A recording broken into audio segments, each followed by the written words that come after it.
Incremental greetings. Let's continue with the Supermemo course, the Pleasurable expansion. Now it's time to know how you can actually convert element types. We have 4 different element types, but you can transition through them. So for instance, in Fowl knowledge tree, we see it has topics, items, and one concept. And this, the web import, will be a what? Yeah, it's a topic. The element type is a topic, but qualitatively, we say it's a folder. Nice. So how you can convert this? Easy.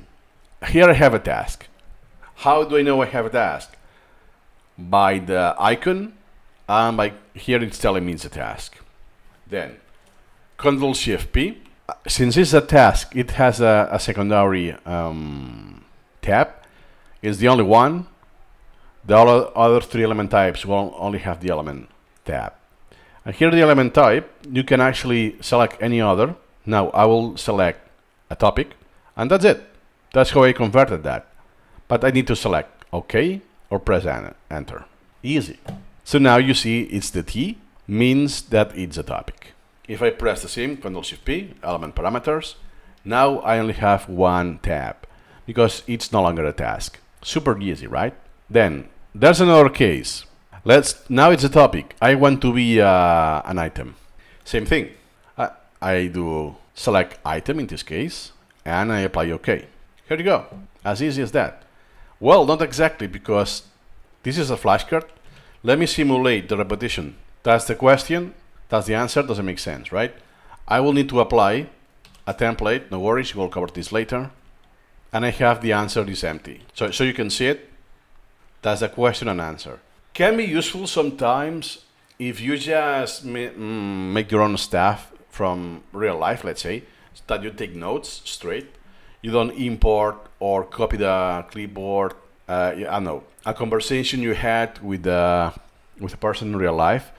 This could be the case that you wanted to take notes and, oh, you know what? I only have that. So let me straight create the item or edge cases. It's very unlikely you will have this flow, but it can happen. What I did personally is the first example, from a task to topic. I had the task, we'll cover this later as well. Then let's say that I finish the task, but I want to keep the content, the notes I have done. Then, hey, now it's a topic. Easy. There's another one that is for concepts. But I will cover this when we start with concepts, because it's not as easy to explain. But just to let you know that you can convert element types, but you need to know what you're doing.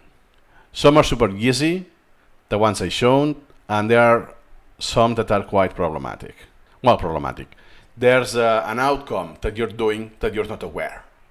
Or at least if you have watched this course until now, you won't be aware that you're creating something else, not just that element, converting that element in the registries. But for now, that's enough, and see you in the next video.